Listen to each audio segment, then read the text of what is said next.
All right, so this is episode 3 of the, what did I call it? Rants, Ramblings, and Reflections of an ESL Teacher. So, my name is Chris Kowalczyk. I am a ESL teacher, so English as a second language.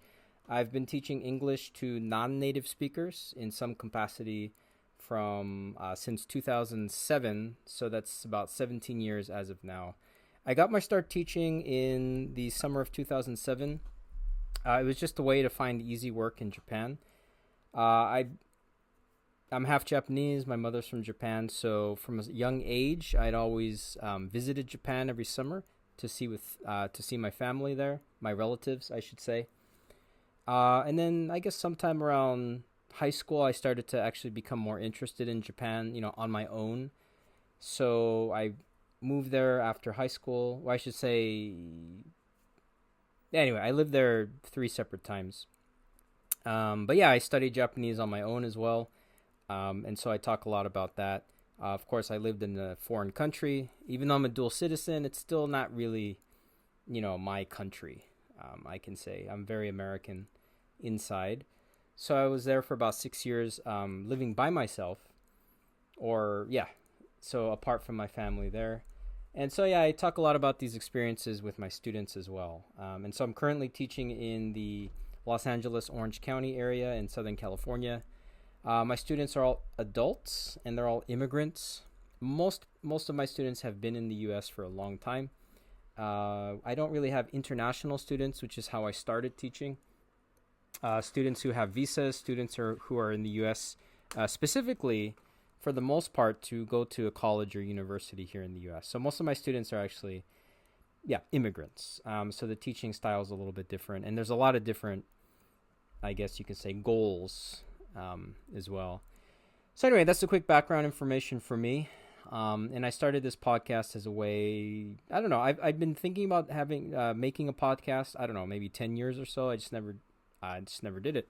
Pulled the trigger, but I figured, if you're gonna start something, why not start it today rather than waiting until tomorrow? Because tomorrow can easily become 10 or 20 years. And yeah, it's just a way for me to stay interested in English teaching, I guess. Primarily, my audience is going to be my current and former students. So this isn't really meant for a general audience. But if anyone finds interest in this, finds it useful or interesting, hey, that's great too. This is not a language teaching podcast. I'm not going to teach anybody phrases or study techniques or anything like that. It's just my thoughts and reflections and opinions and experiences and so on. This is the third episode, and I'm going to try to do them weekly. I'm going to really cut down on how long these episodes are. The first two are a little bit over an hour, and I think if I do that, I'm going to burn out, and I'm pretty sure my listeners might burn out too. So I'm going to try to keep these 30 minutes or less. So let's see how that goes. The topic today is dating in a second language. You could even say relationships in a second language. And of course, we're talking about romantic relationships, okay? Dating in a second language.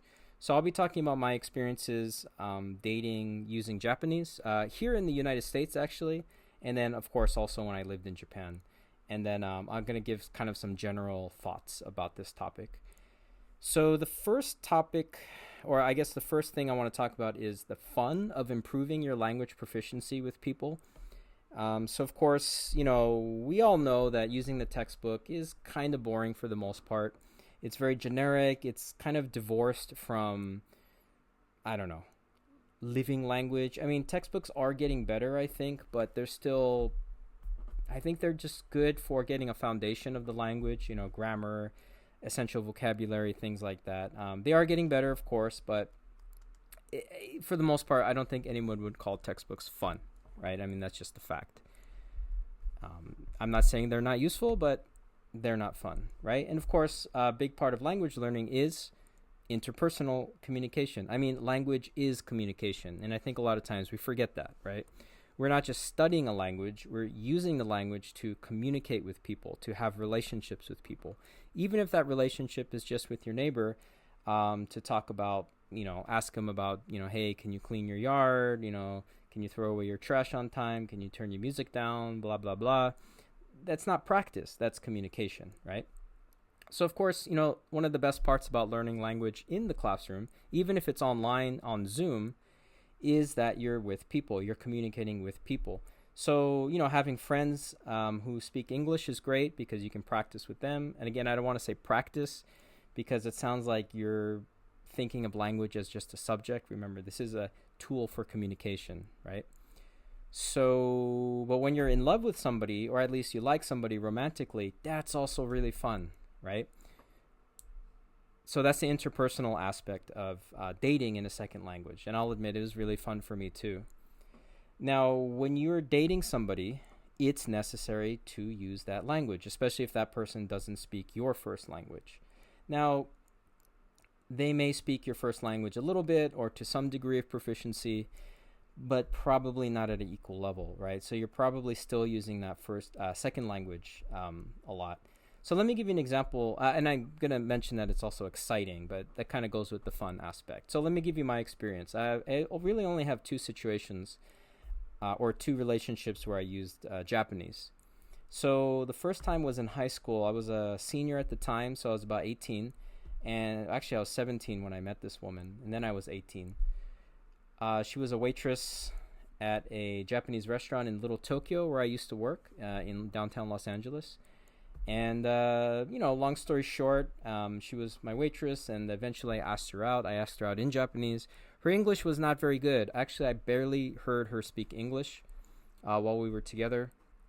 And so I guess my Japanese was better than her English. My Japanese wasn't great at that time, but I think it was probably better than her English.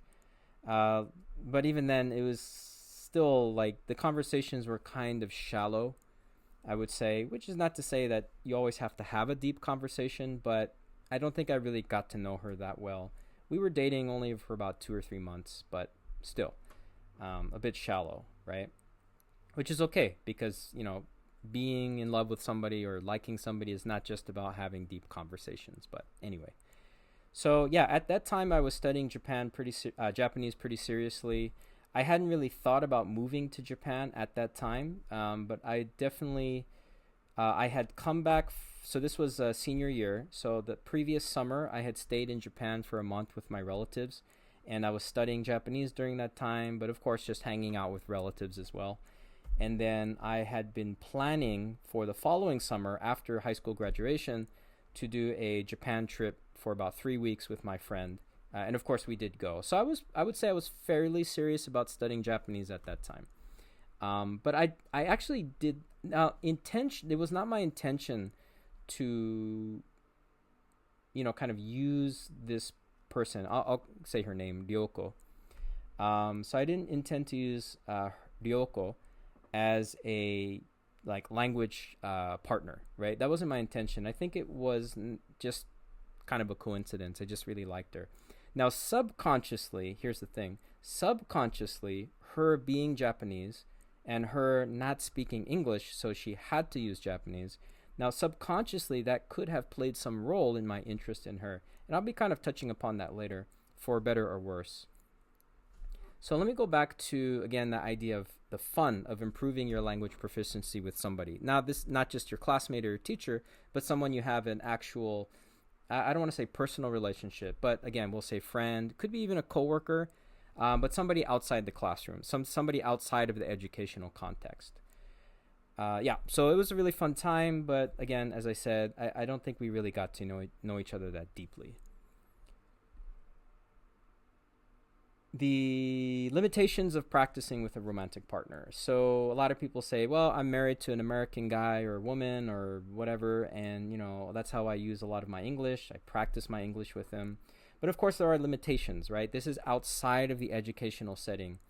So what kind of topics are you discussing? You're probably not talking about politics that much. You're probably not talking about societal problems that much. Or if you are, you're probably not talking about them in a very deep way using advanced vocabulary, right? Probably not talking about philosophy too much. Now, I don't mean that in a judgmental way. I'm just saying in the majority, if we think about the majority of our conversations, they're not very heavy or academic or, specific to a subject like history or anything like that, okay? I mean, that's just a fact, right? Most of our conversations are made up of small talk and talking about dinner and what's the latest movie and things like that. So that's always going to be a limitation when you're practicing. I'm using air quotes here. Practicing English with your romantic partner. And I mentioned vocabulary. I'm also going to use the word register. Now, register is when you are adjusting your language depending on your situation. So if I'm talking to my boss, if I'm talking to my students, if I'm talking to my brother, if I'm talking to the landlord of my apartment, if I'm talking to a small child on the street, I don't know why I'm talking to a small child, but I'm going to always adjust. Everybody does this in their first language automatically. Well, not everybody, I should say. Some people don't know how to do it. But basically, you're adjusting your speech, your language, your rhythm, your vocabulary, your formality. You're always adjusting depending on the situation. But you don't really do that when you have your romantic partner, right? You're usually talking in the same way. You usually do. And so, again, you're not getting a variety of, practice. And, of course, they're not teaching you English, and they're not really correcting your English if you make any mistakes, right? So I use the word explicit teaching and corrections. That's not the role, right? You're in a romantic relationship, a personal relationship. It's not your teacher, okay? Now, maybe somebody is dating their teacher. Oh, and that's a different situation, right? Which I'll talk about later. So, again, these are some of the limitations. Now, this kind of brings me to my second personal experience with dating in a second language. So, Ryoko was a person I met in the United States. She was from Japan. That was when I was 18. Now, when I moved to Japan, I think around 2011. So I think I was 26 or 27 at the time. I was trying language exchange partners. So people who wanted to learn and practice English. And then, of course, I wanted to learn and practice Japanese more. So there were some websites where you can meet people. And this was not a dating site because there were, guys meeting guys on there. I had one language partner who was a guy. It was not really the official intention for people to be dating. I'm pretty sure it happened a lot anyway, just naturally, because you're talking to somebody so much that, you could fall in love with each other. But anyway, that wasn't the explicit purpose of it. And that actually was not my intention either. I actually had a girlfriend at the time while I was still using these language partners. So my third language partner, her name was Kaori. I say Kaori as an English speaker, but her real name, and I guess the correct pronunciation would be Kaori. So she was my third language partner. Again, for the first month or so, I had no romantic interest. I thought she was attractive, but I wasn't interested in her romantically. And then after about a month, I realized I really liked her. But that's kind of beside the point. So anyway, just trying to say that was not my intention to find a girlfriend. And I was single at the time. I should also mention that. So what was interesting about that when I reflect on it is we were together for about a year in total, maybe a little bit over a year. I think about 13 months. Yeah. Because I think our first date was April 12, 2011. I think it was April 12. And I remember we broke up before my birthday. So around early May 2012. So I'm going to say about 13 months, okay? So what's interesting is that the first half of that relationship, about 6 or 7 months, I was very, very much in love. And I was using I was basically using Japanese with her 95% of the time. Now, her English was actually better than my Japanese. She had studied in the United States at a university, I believe, for a year or two. And she used English at her job in a professional setting. I think she might have been a translator as well, or at least unofficially she was a translator at her office. So her Japanese, I would say with confidence, was better than her English was better than my Japanese, even though my Japanese was pretty good at that time. But I used Japanese with her, I would say over 90% of the time. I was excited to use it. She didn't correct me. That wasn't the purpose, of course. But yeah. And then I noticed around, I think it was November, is when I started to lose romantic interest in her. So I would say that's about 7 months into the relationship. And I noticed at that time I had also kind of cut down using Japanese with her. Now again, this wasn't conscious. And upon reflection, I kind of wonder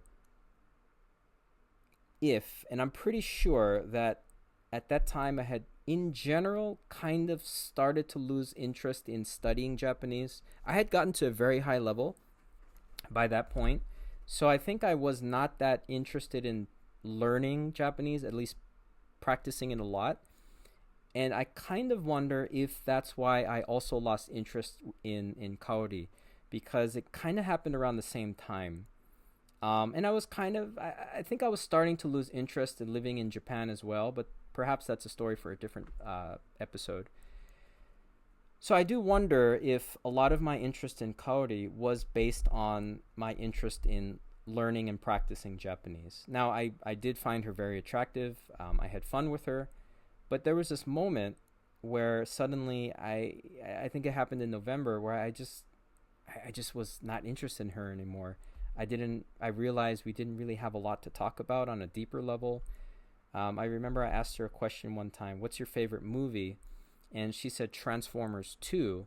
And I remember thinking, oh my God. Now, if somebody likes Transformers, that's your preference. But as a guy who really, really likes movies and books and stories in general and likes talking about them, I was shocked because 7 months into the relationship, and I hadn't realized that she really doesn't like to read or watch movies or anything like that, which is a big part of my life and my interest, my passions. So I guess, again, what I'm trying to say is not to be too judgmental, but I think once, again, I'd say about 90% sure that once that interest in learning and practicing Japanese kind of faded for me, I think my feelings also kind of faded for her at that time. Um, yeah, so it's kind of interesting. So I think what I'm trying to say is I think that is something to consider when dating in a second language is, again, what percent of your interest in that person is connected to the fact that they are speaking the language that you were trying to learn and practice, right? Now, I'm not saying you can't date someone who speaks English if you want to practice your English. Of course not, right? Um, my mother, while she was in Japan, she was very interested in learning English. I think she was an English tutor in Japan before she came to the United States. And so, and my father didn't really speak much Japanese. He was a white guy who grew up in the United States. So, of course, his first language was English. His Japanese was pretty rudimentary, pretty basic. So, and then they were together for, I would say, about 50 years before he passed away. So, that was a real relationship, obviously, right? But I'm just saying that's something to consider when people are dating someone in a second language. Is that, again, how much of that interest and desire to practice that language, what percent of a factor is that in that relationship in terms of the interest in the other person? And just to go back to Kaori, yeah, even though we were able to have deeper conversations, sometimes I did have to switch to English to fully express my thoughts. But again, even though her English was very, very good, was she understanding me 100%? Because this happens even in our first language, right? We talk to people in our first language and we wonder, how much are we actually communicating?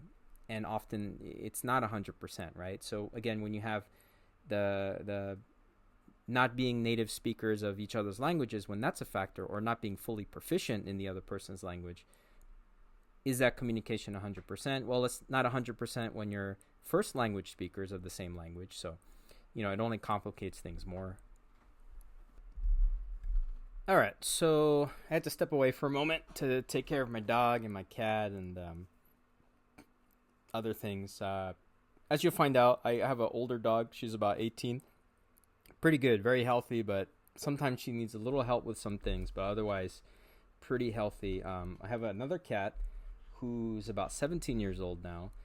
He's also doing very well, but of course I have to give him some medicine and he needs some help sometimes. And then I have one more cat who's about 10 years old.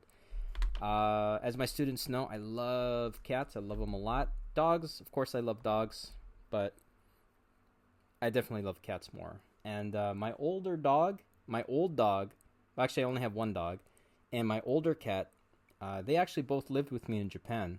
And I might talk about that in a future episode. And yeah, and I had to use a lot of Japanese to get through that importing process, and of course, sending them out of Japan as well. And this was before smartphones. Well, kind of, yeah, yeah. So it was a little difficult as well. But anyway, so where was I? Yeah. So I talked about my two relationships with Japanese speakers, and let's get to my experience in Japan in general. So what I saw a lot in Japan is, a lot of people having fun in their relationships, speaking and practicing that target language. I worked at a university mostly in Japan. I worked at a couple small schools in Japan, but that was very short term. The majority of my teaching in Japan was at a university. I actually had another job too, as a kind of a regular employee at a non-teaching job, which was maybe for another time, the story for another time. But again, I taught about 5 years at a university in Japan, international university. So most of the students wanted to learn English. Well, at least they said they did. So yeah, a lot of people, for example, in the student lounge, or I actually don't think it was a student lounge. It was kind of a learning center where there's like all these couches where people can just sit down and have conversations in English. And those international students, the people from the U.S., people from Canada, people from Singapore, wherever, they were very popular, of course, because these Japanese students wanted to practice their English. And I'm sure they're just friendly people in general. But that's something that you kind of saw a lot in Japan, at least in Tokyo where I lived, is just people having a good time speaking English. And so you always wonder, how much, again, as I was saying before, even if it's just friends, not necessarily dating or a romantic relationship, but you always kind of wonder how much of that interest is based on, I want to practice and learn English, right? Now, that could be the start, and then that can develop into something deeper. Just as you have a shared hobby with someone, you both like to do rock climbing, and then that develops into a more solid relationship. That happens all the time, right? It's just something that you kind of want to think about. And then, how many of these relationships were, not very solid, and that really just having fun with an international person, a foreigner, or having fun using English, and maybe that was really all there was. And so those relationships may fizzle out, which again is perfectly fine. But I again, maybe I sound kind of cynical, but it's just something to always think about. And I'm pretty sure from my experience too, and I wasn't aware of it at the time, maybe, because by the way, I'm 40 now, for reference. So I lived in Japan in my early to mid 20s. When did I leave? I left Japan in 2015. So I was 31 at the time. Yeah. So anyway, I was still younger when I lived in Japan. So I'm pretty sure a lot of people that I was interested in, not just my actual girlfriends, but just people I was interested in. I'm pretty sure some of that was just because, they were Japanese and I was using my Japanese, and that was kind of fun to practice, quote unquote, practice with a real life person. And the same when I was living in the U.S. as well, when I was more interested in learning Japanese, like when I was in high school and my early years of college. So again, that's just always something to consider. I don't want to sound, again, too cynical, but I think that's just the reality of it. And I think you just kind of have to experience that for yourself as well when you meet somebody. And again, it doesn't have to be language.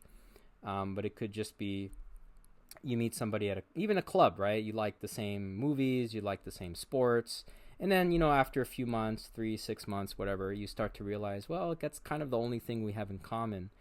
And then that relationship, again, I use that word, fizzles out, kind of dies out slowly. And the important thing is being mature enough to recognize that, and then, end the relationship when you realize it doesn't really have a strong foundation. So that's kind of my point there.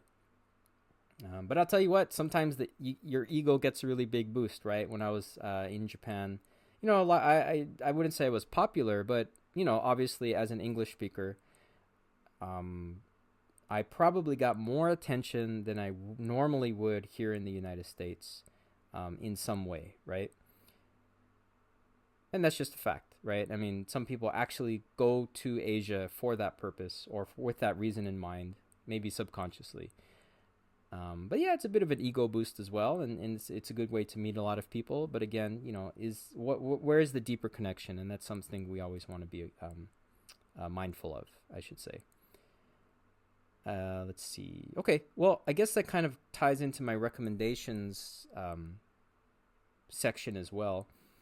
Just kind of being honest with yourself of why you're interested in somebody. And I guess this is kind of a similar point, but it extends also to non-romantic relationships with people. Now, when you're using English with somebody, even if you're not dating them, even if it's just a friend or a classmate, whatever, are you seeing that person as a representative of that culture or country, or are you seeing them as a full, rounded, unique person?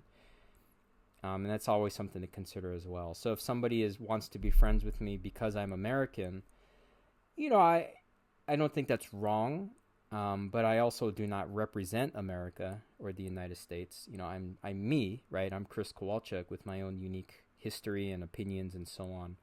Now, that can be the beginning of the relationship, and then the relationship can develop more, whether it's friendship or romantic or whatever. But again, that's just something I think people should be mindful of when forming relationships, romantic or friends or whatever. It's just to make sure that we see that person as a person, right? And I try to do the same with my students. So with my students from Taiwan, I try not to see them as a representative of Taiwan. Of course, being Taiwanese is part of their identity, but, everybody in Taiwan is a different person, and they all have slightly different opinions about things. Even if they have shared opinions, they're still slightly different. Colored by your individual experiences and philosophies and so on.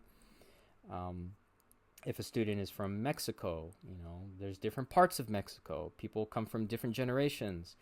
Not all Mexicans think alike or believe the same things or have the same interest in sports and culture and so on, celebrations. So I think that idea, that way of looking at people should extend to dating as well. When you're in a foreign country or a new country, or you're using your second language in dating. And I try to do the same thing with my students. If you are going to be in a relationship with someone using your second language, again, whether that's a friend or a romantic interest, you could always try, if you do want to practice with that person, if you do want to practice English with that person, you can always try talking about different topics. Try talking about things that are a little bit deeper. I can't give any concrete advice there. What I did with my language exchange partners, we were definitely trying to learn English and Japanese, but what I did with those language partners is I would read from my journal, and we would talk about that.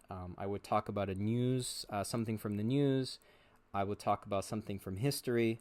One person, we went to an art gallery together in Tokyo, and we were talking about the different paintings.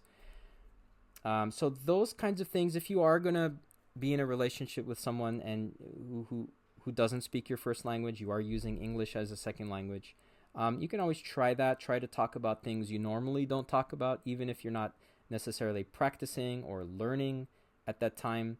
They're not correcting your English, but you're still trying to get out of that normal conversation topic, which is something to consider. Okay, anything else? I think that it pretty much covers everything. I didn't see any questions from the previous episode comments, so always remember, you can leave a question for me in the comment section if it's the YouTube page. You can always leave a suggestion for a future topic as well. I'm always accepting topics from current and former students. And even if it's just a question you want me to answer, that's okay too. Anything else? No, I think that's about it. So I hope you found it interesting to listen to my stories about dating in a second language, being in a relationship in a second language, using Japanese, and then also just kind of my general thoughts and observations. So as I always say, just be honest with yourself about why, for example, you're dating someone. Is it just to practice your English, or In my case, is it just to practice Japanese, or is that just a way to start the relationship and then it develops into something deeper? But you know what? I will say, as long as we're adults and we both agree to the same thing, if you meet somebody who wants to practice their Spanish and you're from Mexico and you want to practice your English and you both agree that that is why you are together and or dating, that's also perfectly fine. I think the problem comes when people are not in agreement about why they're together. And I think maybe that was the point I almost forgot to make. Um, yeah, as long as both people are clear. I mean, it's kind of like some people are dating just to have fun, But if both people agree that they're just having fun, um, then what's wrong with that? Some people date just because they want someone to have activities to do, together, or travel together, and maybe they're not looking for a deeper connection. And as long as both people are consenting, or as long as both people understand that relationship. I mean, people get married sometimes, and they have an agreement that it's mostly for the economic or financial stability, and one person has a boyfriend or girlfriend on the side and the other person says that's okay, because now I'm married and I have that stability. I don't know, whatever. But I think if both people say like, hey, I want to practice my English, I really like you, but I mostly, I'm just, my intention is to practice English, and hey, I want to practice my Spanish and I like you too, but I mean, we're just kind of language partners having fun, maybe some romantic interest. Again, as long as both people have that same understanding, the mutual understanding, I think that's fine. Just be careful there. Again, I'm probably being too cynical or maybe cautious, but maybe that's just my personality. All right, so it's just a little bit over 30 minutes, so I think I'm going to stop there. Um, if you have any suggestions for topics, again, let me know, or any questions. And I have a few topics in mind, but I won't mention it now because I haven't quite decided exactly what I'll talk about next. But I definitely have some topics in mind for the future. So we'll see how long I keep this thing going.